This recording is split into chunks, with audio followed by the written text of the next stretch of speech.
Thank you, Mr. Chairman, and I want to thank the panel for being here with us today. And we're going to revisit a topic that we've talked about a lot in the committee, the benefits of recycling and policy options to improve our recycling infrastructure. After hearing about specific recycling challenges, Chairman Carper and I introduced and shepherded through the Senate the two bills that the chairman talked about. These two bills, the chairman's bill is Recycling, Composting, and Accountability Act, and my bill is the Recycling Infrastructure and Accessibility Act. They both await action in the House. And for the life of me, I cannot believe that we can't get these bills over the finish line. We've been trying for like 3 years, and they're quite simple and just a very beginning step. But we're going to keep trying. We're going to push this and try to get into law. We are also, maybe if I named it after you, maybe we'd have better luck. No, we're trying to get them passed. We are also committed to an ongoing evaluation by the committee of the capacity of our nation's recycling systems to handle increasing amounts of waste. A fundamental challenge is how to improve the recycling collections infrastructure across the nation in the face of low demand for recycled materials. In examining that challenge, we should consider what, if any, additional role there is for government, or at what level. The federal government's role should reflect the well-established spirit of cooperative federalism that the regulation of waste management is based upon.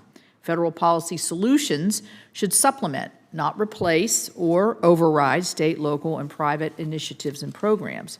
One area to consider is whether more clarity is needed for recycling labeling to provide better information to households. Recycling information should be easy to understand and in line with today's recycling infrastructure. The 3 chasing arrows label that we are accustomed to seeing on consumer products is outdated and actively misleads consumers. The average consumer should not need a microscope to decipher the line print on a label to see if something is recyclable in their community. The lack of consistent and clear labeling on everyday products is due to great variation in existing infrastructure and local recycling requirements across the country. That's why the pizza box can be recycled here in D.C., but it goes straight into the trash when I'm at home. Today's hearing is focused on the role of federal programs to support local waste management efforts. So we will hear today federal grants alone are not a magic bullet solution, but they are one tool that can help spur private sector investment to build that collection infrastructure.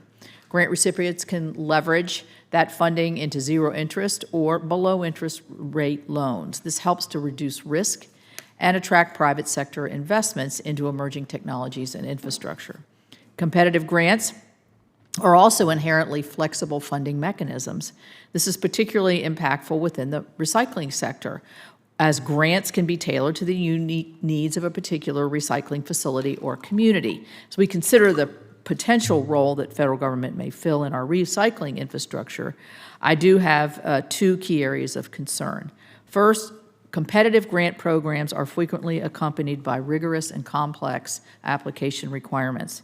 The short time frames and complicated requirements can disadvantage rural communities that are unable to compete with large urban centers due to the lack of resources.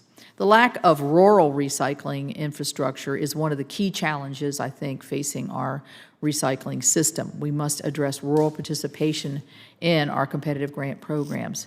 Secondly, the U.S. recycling system will never be sustainable if there is an over-reliance on federal grant funding. Grants should be used to attract and not replace private sector investment into recycling infrastructure. Recycling systems operate on the premise that materials can be recovered, reprocessed, and then resold to consumers. Without viable markets with consumers willing to pay for recyclable goods, those recycling systems will collapse. And we've seen that sort of in the past, regardless of how much taxpayer dollars are thrown into this. So I look forward to hearing from our panel today. And with that, I yield back my time.